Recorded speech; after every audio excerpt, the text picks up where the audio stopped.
Okay, so you've definitely seen the headlines, right? The crazy Bitcoin price charts going up and up. But here's the thing. That number, the price itself, it's not the real story. What we're going to do is go way beyond the price to look at a huge shift that's happening right now in government, on Wall Street, and really all over the world. And yeah, it all kicks off with this number, $89,000. That was the new all-time high that Bitcoin just smashed through. An absolutely staggering figure, and it was everywhere. But if you only focus on the price, you're missing what's actually going on. This isn't just a bunch of speculation anymore. That number is a signal. It's a sign that Bitcoin is slowly, and now, actually very quickly, weaving itself into the very fabric of our most established systems. And this whole integration thing, it's happening right here in America. For years, Bitcoin was treated like this fringe, weird curiosity. But now for the first time, we're seeing official U.S. groups making real, actual moves to treat it as a serious, legitimate asset. Let's dig into how. Think about this for a second. The state of Texas just put $10 million from its strategic reserve into Bitcoin. Now, this isn't some tech company chasing a trend. This is a U.S. state government treating a cryptocurrency like it's gold or oil, a strategic asset for the future. I mean, that is a huge step toward mainstream acceptance. And it's not just about buying Bitcoin. The actual financial plumbing is being legitimized too. Polymarket just got the green light from the CFTC. That's the federal agency that regulates markets like, oil and gold, to operate as an exchange for everyday Americans. So in other words, the government is literally building the official regulated pipes for the crypto world. And this whole conversation is getting bigger fast. We just went from one state buying some Bitcoin to this proposal from a sitting U.S. Congressman, Warren Davidson. He's talking about a national Bitcoin reserve, funded by letting people pay their taxes in crypto. All of a sudden, this idea has jumped from a state treasury to a serious federal policy debate. The political connections are also getting way deeper and much more out in the open. I mean, when Eric Trump is out there unveiling a new venture called America Bitcoin, it pulls the whole industry right into the orbit of one of the country's most famous political families. And that signals a massive shift.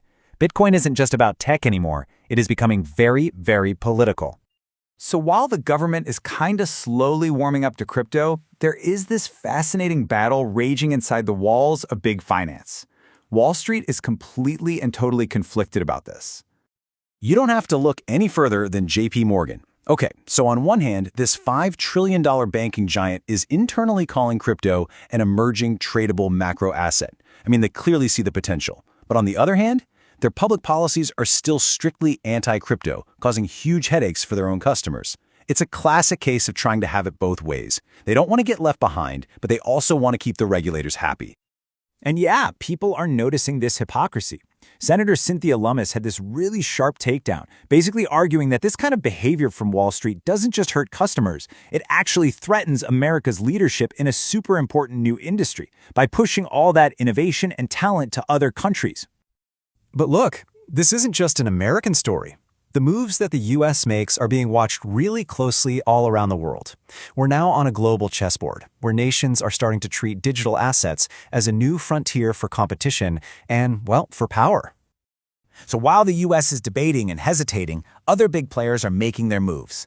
Russia, for instance, is actively expanding regulated investment options for crypto. What that tells you is that the global race for adoption is officially on. And none of this is happening in a vacuum. As leaders like President Trump and President Xi get ready for these high-stakes diplomatic meetings, the rise of a new non-government global asset like Bitcoin, well, it just adds a totally unpredictable wild card to that global power dynamic. So, where does all of this leave the U.S. economy? All these different threats, the political, the financial, the global, they're all leading to a major fork in the road, with two very different futures ahead of us. On one path, you've got influential people like Fed Governor Miran arguing for large interest rate cuts. That would make traditional savings pretty unattractive and would likely pump a lot more money into assets like Bitcoin. But on the other path, you've got President Trump's top pick to lead the Fed, Kevin Hassett, who could bring in a completely different playbook for monetary policy. The direction we choose here is going to have massive consequences. Which brings us to this one final huge question. We are literally watching the institutions of the old world, governments, central banks, Wall Street, start to embrace a technology that was basically designed to challenge their very existence.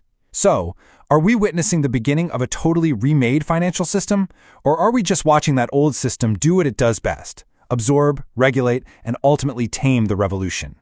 That, right there, is the multi-trillion-dollar question.